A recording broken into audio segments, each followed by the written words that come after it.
Hi guys, welcome to this video. I'm Prashant, I'm the founder of Word Pandit, and I'm bringing this series of videos to you wherein I explain previous year CAT questions. In this particular video, we've got a CAT 2017 RC question. Before you go through this video, please go through the passage, the question, and the passage analysis video that we've put up. This would help you understand the content of this video a lot better. Let's get started with the question at hand here. The question talks about which one of the following statements can be inferred from the passage. So now we've got to pick a valid inference from the passage.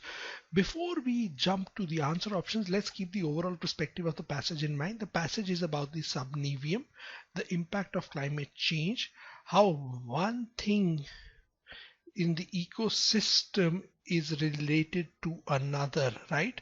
So the author has highlighted that how everything is connected to one another. If there is an impact on the subnivium, it's going to impact other flora and fauna, etc., etc. All these things are mentioned in the passage. Option number D, let's start off with the incorrect answer options. Option number D, the loss of the subnivium, while tragic, will affect only temperate and Arctic regions. We don't know what. There is a possibility that the loss of the subnivium in the temperate and Arctic regions might have an impact on other regions as well. It might set off a chain of events which we have no control over, so we can't decide this. Option number C, a compact layer of wool is warmer than a similarly compact layer of goose down. Goose down is basically built from the hair of goose. There is no such comparison that where do you find more warm. So this is a pretty silly answer option. Option number B, climate change affects temperate and Arctic regions more than equatorial or arid regions.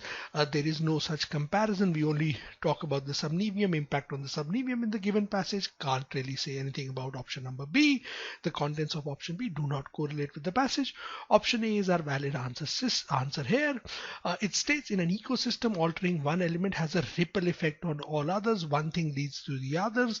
Remember, this is a generic observation from a specific context, right? We've got the specific context of subnivium, and what we've done is we've taken out a generic observation from it, right?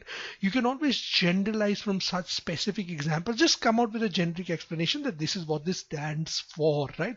And that is what the author has done in this particular case, in this particular question. Hence, option number A is the valid answer here. Hopefully so you are clear with the question now. Thank you very much for watching this video and happy learning.